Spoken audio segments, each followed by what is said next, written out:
New at 6, Target Aid is getting more answers for families out money after a president of a West Michigan travel ball organization froze player accounts. Target Aid investigator Lindsay McCommell is in studio tonight with an update. Lindsay? Soon, Brian, this revolves around Mark Uturo and his decision to remove the West Michigan Outlaws board back in August. Just a few months later, he opened his own hitting clinic in the same facility used by the organization for years.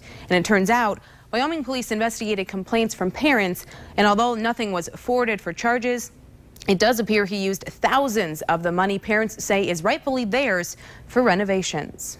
A space available sign now sits in the window of Bombers Hitting Club, a business Mark Uturo opened in the fall. We went by at 3 o'clock this afternoon when it's supposed to be open, but no one was there. Hey Mark, this is Lindsay McCommell with Target Aid. We're still trying to get Uturo's perspective on his decision to take away a reimbursement option for parents who were volunteering to offset travel costs associated with the West Michigan Outlaws. The move prompted most of the teams to leave the organization at the end of the summer.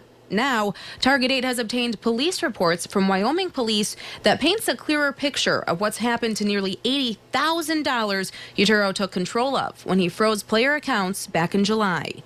Before parents complained to Target Aid, a few went to Wyoming police, accusing him of embezzling money they were owed after working at Van Andel Arena in exchange for money in their player's account. The account was previously used to reimburse for various travel expenses. The fees just to play are close to $1,000 just to play. And that's not, I mean, you need a bat and you need a mitt. Uniforms are another almost $300 usually. So it adds up so fast.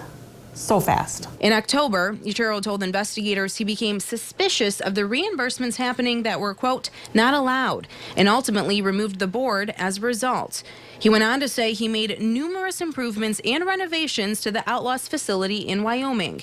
The narrative goes on to say Uturo acknowledged the account was approximately $80,000 when he took it over, and at that time, the balance was approximately $20,000, meaning $60 grand went into renovations at a for-profit club.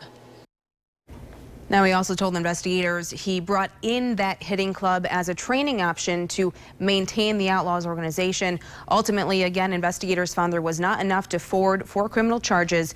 A judge, though, has ruled in favor of two families who took him to small claims court, but they have yet to see their money.